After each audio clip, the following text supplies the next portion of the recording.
And we also learned today the Chicago Fraternal Order of Police has issued a vote of no confidence for the supervisor who allegedly told officers to not respond to a shooting involving federal agents over the weekend. And moments ago, President Trump weighed in again, sending out this message. We'll show you. Chicago's mayor should be in jail for failing to protect ICE officers. Governor Pritzker also. When I was there today with Todd, we learned that the Chicago city streets have 110,000 gang members. That's right. You heard me right. They had 1,200 shootings this year alone, 360 homicides. When politicians choose. And we're back, y'all. Thank you for watching today. Go ahead and hit that like button, my people. You know that it helps us out a ton. And of course, it helps you because it helps us keep bringing you these stories every day. Now, y'all, this is a follow-up from yesterday's story where your boy, the illustrious sub 10% approval rating mayor of Chicago, he was just on the screen, but now here we're looking at Superintendent Snelling. This story actually includes both of them. See, over the weekend, a woman in Chicago was shot, y'all. There's some absolutely harrowing video there of her apparently running ICE agents off the road or something like that, and she wound up getting shot for her troubles, y'all. And in the meantime, the ICE agents or someone nearby called police. They called for the help of Chicago police. And it certainly does sound like one of the higher ups told the dispatch to, hey, hang out there. Y'all just hold off. Don't go over there helping. OK, just wait for my word.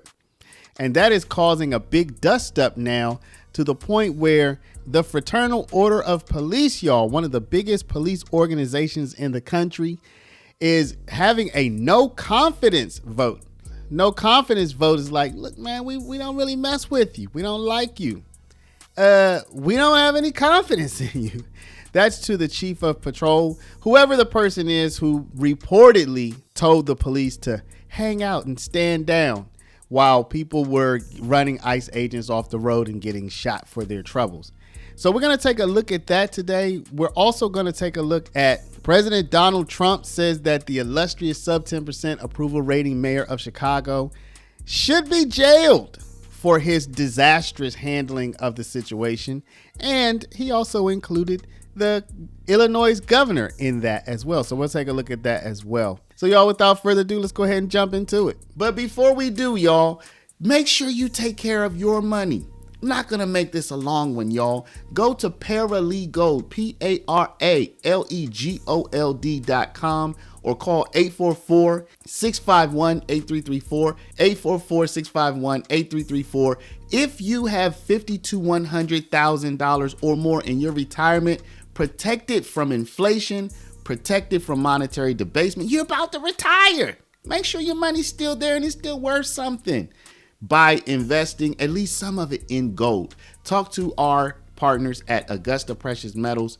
Go click the link now, get the free information, and protect your precious retirement.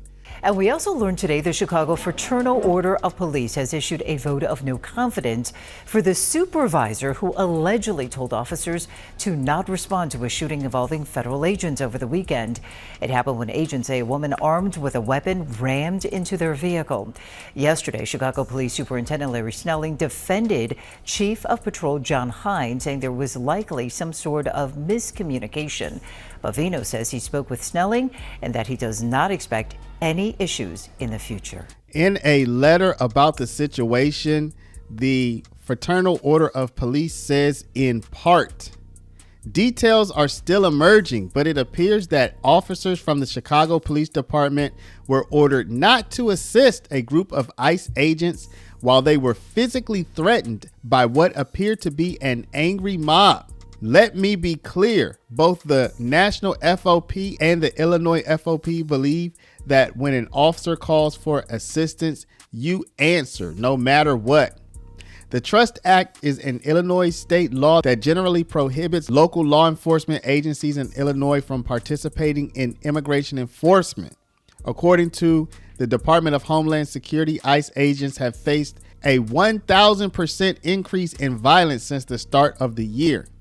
Government officials in Chicago, which classifies itself as a sanctuary city, have repeatedly pushed back ICE agents' operations, leading to a breakdown of local and federal cooperation. The number one unwritten rule in law enforcement is that we respond to any calls from officers in distress. So the FOP is not feeling it, y'all. And at the same time, the president of the United States, Donald Trump, says that the illustrious sub 10% approval rating. How many illustrious sub 10% approval rating mayors are there in the country? Only one, and he's your boy, Brandon Johnson, that he should be put in jail for what's going on in Chicago. This morning, more troops are on the ground in American cities. And moments ago, President Trump weighed in again and is trying to ratchet things up rather than calm things down. Again, sending out this message. We'll show you. Chicago's mayor should be in jail for failing to protect ICE officers. Governor Pritzker also. It comes as the Trump administration and Trump administration officials have been traveling to different parts of the country for firsthand looks at ICE operations. The DHS secretary was in Portland, Oregon just yesterday. A source telling CNN she met with the city's chief of police and others who oppose the military deployment there. And the FBI director, Kash Patel, was just in Chicago, where National Guard troops from Texas just arrived. They're doing training and awaiting specific assignments, possibly deploying as early as today. And at the center of much of the protests and clashes has been about 12 miles west of Chicago, actually, at an ICE facility in the town of Broadview. And the mayor of Broadview, Katrina Thompson, joins us right now. Mayor, thanks so much for being here. I appreciate your time. Mayor, I just read what the president just sent out today, saying that the governor and Mayor of Chicago should be in jail for failing to protect ICE officers. As I've already mentioned, the ICE facility that's kind of been a central focus for weeks now is in your very small town. What is your reaction to the president when he says that? Well, he has his right to his opinions, and I severely disagree with that. We have a right to protect our communities. We have a right to protect the state of Illinois, and we didn't ask for the National Guard. Now, I have been saying for weeks, if not months now, that why are these local officials, y'all? Why do they not seem to be savvy enough to do enough to get Donald Trump off of their case? Because there are some really common sense things that they can do. And it's almost like they feel like they have to antagonize Trump however they can. And that's not serving their constituents, y'all. It's not serving their constituents. So here we have an official from Portland who seems to have gotten the memo. Like, yo, just do your protesting, but do it over there. Don't give Donald Trump a reason to say that this is a war zone, etc. This lady seems like she's getting it, y'all. Let's take a look. I want to play for you something because Portland is another prominent city facing something of what you're dealing with in Illinois. My colleague Shimon Perukipez spoke with a congresswoman from Portland who is there and begging protesters at an ICE facility there to leave because what she says is that outrage is exactly what the administration is looking for. Let me play for you what this congresswoman says. By going to that facility, people are not being strategic. At this moment in time, protesting in the streets is absolutely important. Just don't protest right there because then you're playing into their story that is not the reality, as you can see looking around here. You become part of a war zone narrative if they decide that that's the time they're going to go out there and provoke. Do you agree with her? I mean, would you like to see the protesters leave? Because I know that you have signed an executive order to limit the hours that protesters can protest at the facility. Oh, absolutely. We know that ICE don't respect local laws. They don't respect First Amendment speech and assembly, and the Fourth Amendment unlawful and assembly. So absolutely. And we want to make sure that the people that visit our town every day, that they're safe and they feel protected. By going into that facility is just going to incite other things that can take place. And we just want people to be safe, but be able to exercise their freedom of speech. So this strategy of counter Trump at every turn is dumb. Protect your citizens. Protect the Constitution. Protect people's right to protest. But don't let them just go. Don't let them block vehicles. Don't let them block ingress and egress routes. Don't let them run people off the road. Don't let them confront ICE agents and try to free people who are being detained. Come on, this stuff is, come on. But you'd like to see the protesters leave. You think they're playing into the administration's hands by protesting outside the facility?